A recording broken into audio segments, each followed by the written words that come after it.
Basihan nato ang mga pagtulun-an ni Jesus ubisan pa din sa gisulti sa Biblia, binasa atong Ebanghelyo karon nga pagbasa.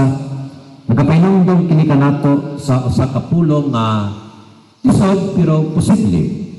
Ang gitawag nila nga pulong pagpasaylo. Forgiveness. Mabantayan nato sa unang pagbasa dinhi sa ato karon na gikuha diha ang libro o basahon ni Sirach. Dini makita na nato nga aduna nay progreso sa gitawag nato nga kaniadto ancient times na naay sila'y balaod nga gitawag nato bisan mabasa man nato na sa Exodus 21 versikulo 24 kining gitawag nila nga an eye for an eye, mata sa mata, ngipon sa ngipon, samad sa samad. Sa ato pa kining maong balaod, kaniadto pa na kung kinabuhi ang imong gikuha, dapat usab kinabuhi ang bayad. Mao na ang simple justice nila sa una panahon pag yun. No? Mao na nga kinahanglan nga ang proporsyon sa imong gihimo nga damage, usab ka na ang kabayaran. So kung kinabuhi usab. Usay musubura pa. Mao na ingon nila nga ubusan ng lahi. O sa ubang mga terminolohiya, nagkaugsiuna natong mga Muslim o Islam nagingon na nairido. Kung nakuhaan sa usa ka pamilya o kinabuhi, balos po. Kung dili lang sa daghan kong mga tribo o mga grupo nga muni ilang prinsipyo sa gitawag nga hustisya o justice. May proportion. Gitawag nila kini nga simple justice. Pero na-development diha sa atong mga pagbasa, sa unang pagbasa, ingon ni Sirach nga naging Ginoo pinungdong nga bayaan nato ang pagdumot. Bayaan nato ang pagbalos, pagsukol. Mao ni ang gisulti sa unang pagbasa. Sa ato pa na say evolution o progress may tungod sa gitawag nato nga justisya. Nadili lang na kung aduna kay gipatay-pat yun pag nimo. Mao na nga yambak nato sa karong panahon, tawag natong death penalty, kung nakapatay siya dapat patyon pud siya. So dili na maoy mga Kristiyano pahinungdong ni Jesus alam ka nato, lahi na. Una nga usa sa mga bugat na pagtulon-an ni Jesus, mao ang gitawag nato nga pagpasay, forgiveness. Unang ebanghelyo nato nga gikuha kang San Mateo, nagingon mangutana si Pedro, Ginoo kapila man ta magpatawad sa atong kaigsuonan, isig ka tao, makapito ba? 7 times ba? Gitubag sa ni Jesus nga o dili lang makapito, kung dili kapituan, kapito. Ang pasabot ani nga unlimited, always to forgive. Sa tawanong pagtanaw, isa nako, maglisod magtaan eh. Nasaktan ka, somebody hurt you, nakahimog damage sa imong kinabuhi o sa imong pamilya, normal tendency, human tendency to retaliate. Mubalos kita, musukol kita. Muna ingon nila na ipanultion nagaingon, to err is human, and to forgive is divine.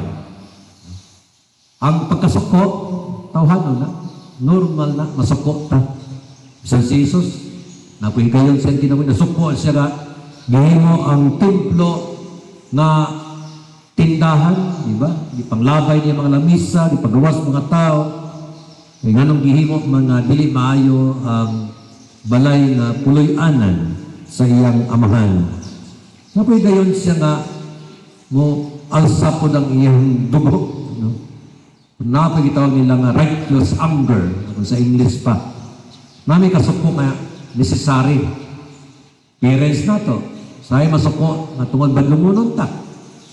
It is a righteous anger. Pero Dili po tanang kasuko kanang sakto na apoy damaging nga anger.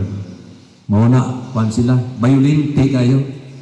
Mao na nga gikita nato nga yung Jesus kung pabilin kining pagdumot sama sa gingon sa unang pagbasa sa atong kasing-kasing wala gyud kay damtan ani. Mo kuan lang gyud siya no.